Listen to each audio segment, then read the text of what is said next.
This is very much a work in progress. I've been spending a year researching Crèvecoeur, but I still feel I'm at the beginning of my project. I did have a little bit, it's a really tiny picture of the book cover. I had a little bit on him in that book, The Derrida and Other Animals, but anyway, he's an endlessly interesting person. I'll introduce him to you briefly in a moment, and also introduce the thorny question of the largely monolingual history of his reception. Another strange feature of his reception is the lack of attention that's been paid recently to the three elements of his work that I find most fascinating. One is the question of slavery, which I'm going to be talking about. The other two, the representation of the indigenous peoples of the Americas, which is incredibly important in his French writings, and the material animals, and their domestication and the relationship between the farmer and his animals. As I'll try to show, if I have time in the presentation on slavery, these three elements are to some extent intertwined, and arguably each can act as a screen, both showing and hiding the others. So Crèvecoeur, that's a brief biography with the French elements in blue and the Anglo-American elements highlighted in red. So you can see that he's born in France, but spends time in England and Canada, and then settles happily as an American farmer at the time when that means a British citizen. Flees back to France during the American Revolution, but then returns to the United States, as it then is. He arrives the week of the handover from the British as French consul, establishing, in fact, amongst many other things, a steamboat service between France and the US, which I see as a kind of synecdoche of his activities to bring the two countries into dialogue and exchange. The French Revolution brings him home again, and his publications, which is obviously what I'm going to focus on, I thought I'd just tell you a bit about his life, introduced to the French and the English the new American, now a citizen of the new US. And he presents this idealized figure of the American also to the Americans themselves with lasting impact. He combines a great deal of sort of factual information, including human and physical geography, history, economy, and agricultural science of America, with philosophical argument and rhetorical and fictional episodes to illustrate his underlying moral and political claims about this exciting new country and new citizen. So I'm now going to say a bit about the monolingual Enlightenment. I've said these few introductory words about Crèvecoeur because this is an audience of monolanguage specialists. I assume few really know Crèvecoeur, but if you were Americanists or even Americans, you would all have heard of Crèvecoeur and probably have read a bit of him. So this divide, granted the fact that so few Americans and Americanists today have fluent French, unlike the situation in the 18th century, has been really detrimental to the understanding of Crèvecoeur. So we've got Letters from an American Farmer, which was published in England to great acclaim. Now that work has been canonised for its early formulation of American identity. America is the land of the free, farming and self-sufficiency, the melting pot, theory of stages of frontier development, and so on. And the most famous letter, What is an American, is frequently anthologized. But this really rather short book is the only major publication in English. Now, Anglophone scholarship and understanding of Crèvecoeur was nevertheless transformed and developed in 1925 when a scholar stumbled across this wonderfully exciting pile of unpublished manuscripts in the Crèvecoeur ancestral home in Normandy, which started to be published in 1925, and they've been re-edited, republished massively ever since, generated a lot of commentary. Now, his major publications in French just don't achieve this place in the canon, although they were widely circulated in full and in extract at the time. So the Lettre d'un cultivateur américain is misleadingly branded a translation of the letters. But there are 12 letters, there are over 90 pieces in the Lettre d'un cultivateur. That alone might give you a clue that it's more than a translation. It's radically different. Now, Lettre includes rewritings of almost all of these manuscripts in English that are produced as sketches and other titles in different editions.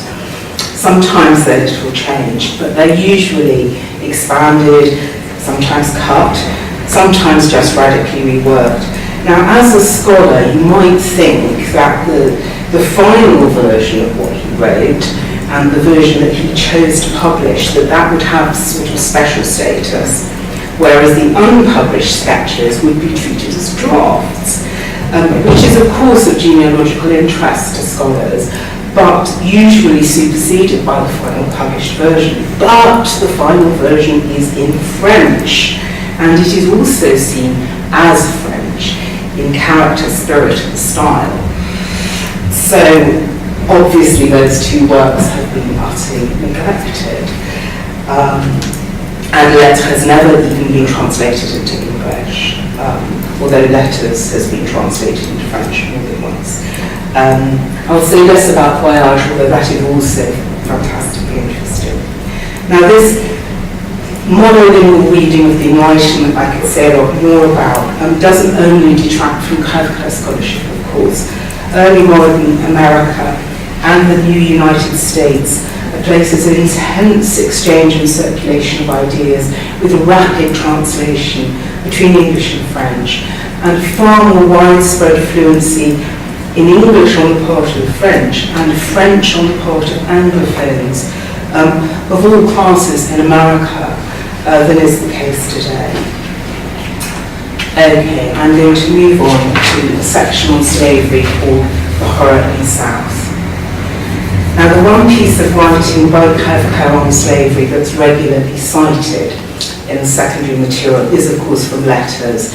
It's a very moving section of Letter 9, in which his protagonist, Farmer James, who lives in Pennsylvania in the northern provinces of America, is walking in the woods in South Carolina and comes across a hideous sight, a slave who's been left hanging in a cage, as we later learn, as a punishment for killing an overseer. It's a slow and agonizing death from starvation and from the ravages of insects and birds of prey. That's a quote from it. Now, this episode was much debated at the time, with defenders of slavery saying it was untrue, he didn't see this thing at that time, and more importantly, it was impossible, such punishments did not take place. But anti-slavery activists, obviously, across the Western world, on the other hand, circulated the extract very widely as part of their campaign to abolish slavery as a cruel and unnatural practice. Now, it's understandable that this story should have kind of lasted and still be studied today, because it's a striking and disturbing piece of writing. It's in tune with our understanding of slavery's violent abuse, and with Anglophone particularly, but also other interest in the history of chattel slavery. What's more surprising, I think, to me, is the fact that actually a number of present-day Crèvecoeur critics want to kind of undermine the episode as a critique of slavery, either because they want to use it as a demonstration of the instability of the narrator, because there's a lot of debates about James as narrator, and his sort of strong visceral reaction to this scene is somehow seen as pathological, which I just think it's normal and commensurate to the horror, but So that's one debate. The other critical way of undermining it, if you like, is to see it as entirely figural, that it is a kind of part of the Whig battle to free America, so enslaved as America under the tyranny of Great Britain, which, well, to me, that kind of reading is only possible because so little attention has been paid to the French texts and therefore to Crèvecoeur's role in abolitionism, which was actually really significant. in terms of the circulation of extracts from his writing, actually this one, but also others which are only in the French publications, edifying the stories of Quakers and freeing of slaves, and details on Benezet and Rush, historical abolitionists, examples of cruelty in Jamaica. So there's a lot of anti-slavery material, but that's not really looked at. Neither are people particularly interested in his practical activism, if you like. He and Brissot de Bourville, well-known French abolitionists, created this Gallo-American society in 1787, whose agenda included the abolition of slavery, and then that anti-slavery work blossomed into the Société des Amis des Noirs in 1788, again founded by Brissot and Crèvecoeur joined. So I could talk more about this, but it's really a kind of backdrop, if you like, to say, first of all, in my opinion, yes, he was an abolitionist and has a philosophical position in general against slavery. But having tried to establish that, I want to turn to a more difficult thing, if you like, which is his representation of northern slavery. Okay, abolitionists and indeed historians of slavery tend to focus on plantation slavery in the United States or anywhere else. And that's understandable, as that's where the vast majority of slaves lived and died and where treatment was harshest. But there were slaves throughout America and Canada at the time of his writing, and that's often occluded both at the time and in subsequent scholarship. He mentions them frequently, but the readers on the whole pass over those references. They are passing references usually, they're not sort of part of the big philosophical debate. I think there's two ways of looking at these references. One is they do reinforce my worry about the emphasis on Southern cruelty, because what is fundamentally wrong with slavery is it's simply the cruelty that's the problem, in which case happy and well-fed slaves are much less of a priority than unhappy slaves. Or, you know, is it the status of one human being as the property of another that is, in fact, impossible de jure, though clearly not de facto? And that is where philosophers such as Rousseau or Joucourt, tackle us very effectively in sort of trying to analyse what is wrong with slavery. This does relate to the kind of tangled question of a post-colonial interpretation of Enlightenment attacks on slavery, where there is a worry about the use of slavery as figural, which certainly happens with a number of Enlightenment philosophers, and here's an example of Crèvecoeur using slavery figuratively. And the question, I suppose, is for me whether, as some post-colonial critics claim, this means ignoring real slavery, this completely undermines the case against real slavery, or whether in some instances it in fact reinforces the case against real slavery by creating a sort of common cause.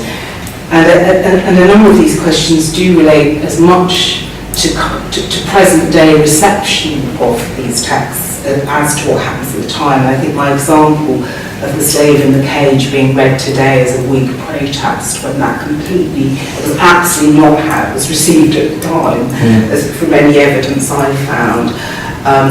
So it's kind of like, are we doing this as much as anybody else doing it? Okay, so one important point about the happy northern slaves is our feeling of what is it that's wrong with slavery, what is it that we're trying to get rid of. But the other question, setting aside the kind of crucial philosophical and ethical question of slavery as a labour relation and mode of existence, is I do think that his references to slaves in the North are a kind of powerful reminder of the sort of complex integration of black slaves and freed African Americans as well in the everyday lives of so many Americans of European descent, for instance on farms in the 18th century. And I think this can sometimes be invisible in the historical and cultural record, like black cowboys or black soldiers in the historical films.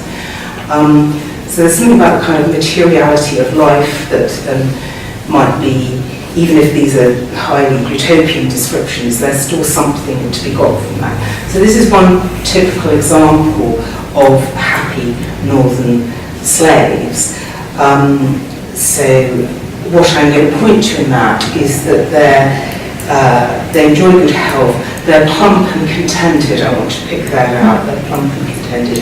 I also want to pick out the fact that they have land to grow tobacco on, and that they get at least $160 a year from it. I think, God knows what that is in today's money. I tried to work it out using the web and got to sort of $5,250 a year. I have no confidence in that figure. But anyway, Crèvecoeur often mentions blacks, and that usually means slaves, but of course it doesn't necessarily mean slaves. Blacks and whites joining in the same social events with the same emotions of joy or grief. And the example at the bottom here is a party when a young child who's been lost in the woods has been found. And it's a mixed gathering. For blacks like whites, shared these good parents' story and wanted to congratulate them. And there's a sort of sense, there are lots and lots of examples of this kind of thing. It shows a sort of integrated community and a commonality of response. But, I think when we look at his writings on native peoples and domestic animals, that takes us another step with him and towards kind of his uncomfort and his ambiguity about this, because clearly there are a lot of problems with it. So this is from the Quaker abolitionist Warner Mifflin. He gives quite a lot of information on why would we refuse freedom to those who live with us.